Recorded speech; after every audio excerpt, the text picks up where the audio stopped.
We often see things from one angle. And not only do we see things from one angle, we can fool ourselves into believing that that's the only angle available to us. Well, let's have ourselves a pocket sized pep talk because one way to free yourself from your prison of familiarity is to force yourself to find another angle. And often that angle is beyond valuable. A pocket sized pep talk, the podcast that can help energize your business and your life with a quick, inspiring message. Now, here's your host, Rob Jollis. You can learn a lot from an artist, I should know. I happen to be married to one. For instance, have you ever watched an artist look at his or her own piece of art? Part of the evaluation of that piece of art takes place by just looking hard at it or walking by it. You might be very surprised to know what my wife considers her two favorite ways to evaluate her work. One of the ways she evaluates what she's working on is to go to the biggest mirror we have in our house. She'll hold her piece of art up for a long time, and if you watch her when she's doing it, as she scrunches her face, you'll swear she's seeing that piece of art for the first time.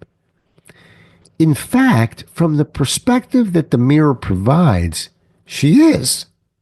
She sees the image in reverse, and so she sees the composition in an entirely new way. It gives her objectivity and the ability to see the artwork with fresh eyes. The second place she'll often go is to her camera. She'll shoot a few pictures of her work and either print them out or look at the image on her camera. You'd think that a picture of a picture would not provide much value, but she swears she can see things that her existing perspective just doesn't provide. The challenge she's working through is a problem that many artists struggle with. It's difficult for an artist to see his or her own work as others see it. The mirror and the camera are two classic ways to manage this situation. Those of us who aren't artists also have to learn how to manage a similar situation. Each one of us struggles with it, and in order to evolve, we must come to grips with it. The fact is this: most people are unable to see themselves as others see them. This is not a minor blind spot. It can represent a challenge that can significantly impact our path to success. Without an alternative perspective like an artist, it's nearly impossible to see things that others see. When I conducted 2-week training programs for Xerox, the trainees would be videotaped role-playing sales calls every single day. The process each student would follow was detailed and measurable. As an instructor, I would meticulously go over every process behavior modeled. I made a point to make little to no comments about personal style issues, such as appearance or gestures and facial expressions. That was because each night, every student's homework assignment was to evaluate his or her performance and provide written feedback in the morning. Watching those videos allowed them to gain a different perspective on how they looked and acted. It was feedback that was every bit as powerful as the feedback they were receiving from their professional trainers. To this day, is it any wonder that I use the tool when I'm working with smaller groups or coaching individuals?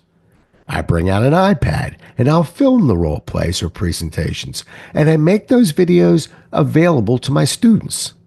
I want them to see themselves as others see them, not just in the way they see themselves.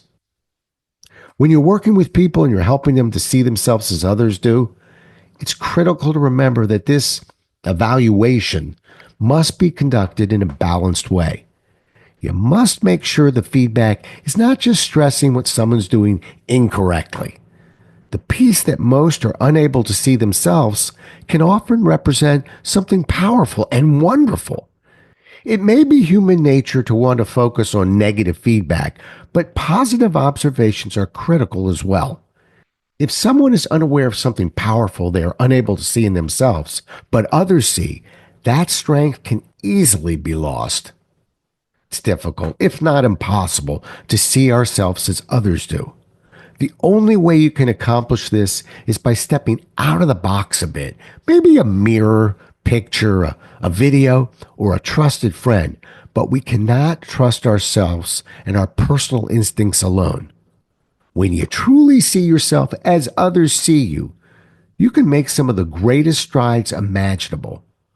One of those amazing strides is to chip away at self-doubt, which impacts one more challenge so many of us struggle with: the simple act of believing in ourselves. Thanks so much for listening. If you enjoyed today's show, please rate and recommend it on iTunes, Outcast, or wherever you get your podcasts.